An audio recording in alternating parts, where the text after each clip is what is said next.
जय जय श्री राधे सभी भक्तों को। तो कैसे हो आप सब। तो आखिर में अब एकादशी आ ही गई। तो आज है परमा एकादशी। परमा एकादशी 3 साल में एक बार आती है। पुरुषोत्तम मास की इस एकादशी को पद्म पुराण में कामदा एकादशी के नाम से जाना जाता है। इस बार परमा एकादशी का व्रत 11 जून गुरुवार को रखा जाएगा।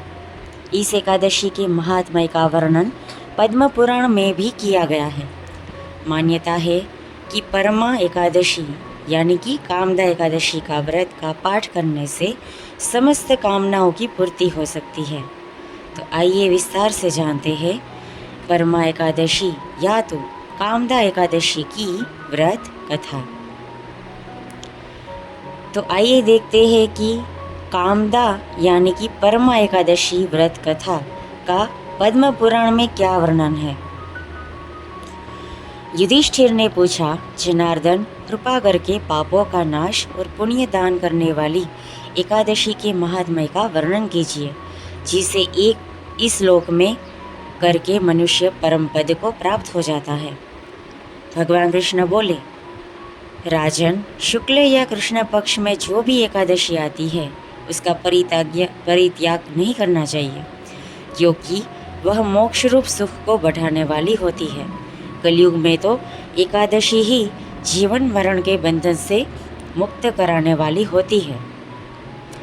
यह संपूर्ण मनोवांछित कामनाओं को प्रदान करने वाली है और पापों का नाश करती है। एकादशी चाहे रविवार को किसी मंगलमय पर्व के समय अथवा संक्रांति के दिन ही हो, हमेशा उसका व्रत मनुष्य को करना चाहिए। भगवान विष्णु के प्रिय भक्तों को कभी भी एकादशी व्रत नहीं छोड़ना चाहिए। जो भी जातक शास्त्रों के अनुसार विधि पूर्वक इस लोक में एकादशी का व्रत करते हैं, वे जीवन मुक्त देखे जाते हैं। इस बात में थोड़ा भी संदेह नहीं है। तो ये सुन के युधिष्ठिर बोले, श्री कृष्ण जी, वे जीवन मुक्त कैसे हैं और विष्णु रूप कैसे होते हैं? मुझे इस विषय को जानने के लिए बहुत उत्सुकता हो रही है। कृपा करके इस विषय के बारे में मुझे बताइए। तो भगवान कृष्ण ने कहा कि राजन, जो मनुष्य कलयुग में भक्ति पूर्वक और शास्त्रीय विधि के अनुसार निर्जला रहकर एकादशी का उत्तम व्रत करते हैं, वे विष्णु रूप और जीवन मुक्त क्यों नहीं हो सकते हैं? एकादशी व्रत के समान सभी पापों का नाश करने वाला और मनुष्य की समस्त कामनाओं को पूरा पवित्र व्रत दूसरा कोई भी नहीं है। दशमी को एक बार भोजन करके एकादशी के दिन निर्जल व्रत तथा द्वादशी को पारण करके मनुष्य श्री विष्णु के समान हो जाते हैं। पुरुषोत्तम मास के द्वितीय पक्ष की एकादशी का नाम कामदा यानी कि परमा है।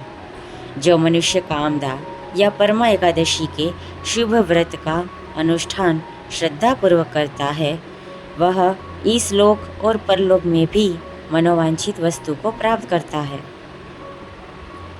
यह परमा एकादशी पवित्र, पावन, महापातक नाशिनी है। इस व्रत को करने वालों को भोग एवं मोक्ष प्राप्त होता है। परमा एकादशी के दिन विधि पूर्वक पुष्प, धूप, नैवेद्य और फूल के साथ भगवान पुरुषोत्तम की पूजा करनी चाहिए।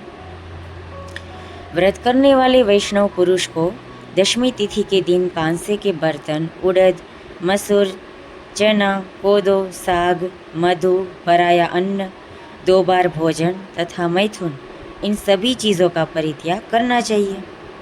इसी प्रकार एकादशी तिथि को निद्रा, पान, जुआ, निंदा, चोरी, हिंसा, चुगली, मैथुन, दातुन, क्रोध और असत्य भाषण, इन 11 दोषों को त्याग दे। द्वादशी तिथि पर कांस का बर्तन, उड़द, मसूर, तेल, असत्य भाषण, व्यायाम, परदेश गमन, 2 बार भोजन, मैथुन, बैल की पीठ पर सवारी, पराया अन्न और साग, इन 12 वस्तु को त्याग करें। जो मनुष्य इस विधि से परमा एकादशी का व्रत करता है, कामदा एकादशी का व्रत करता है और रात में जागरण करके श्री पुरुषोत्तम जी की पूजा करता है वह सभी पापों से मुक्त हो जाता है। ऐसे जातक परम गति को प्राप्त होते हैं। इसका पाठ करने और सुनने से सहस्त्र गोदान के समान फल की प्राप्ति होती है। तो कैसी लगी आपको मेरी ये परमा एकादशी की व्रत कथा, वो आप कमेंट में ज़रूर बताएं, और कुछ भी नहीं तो जय जय श्री राधे ज़रूर लिखें, और मेरी इस वीडियो को उन भक्तों को शेयर कर दें जो खुद मेरी और आपकी तरह एकादशी में विश्वास रखते हैं और धर्मपरायण जीवन जीते हैं। तो हम मिलेंगे नेक्स्ट वीडियो में, तब तक के लिए जय जय श्री राधे।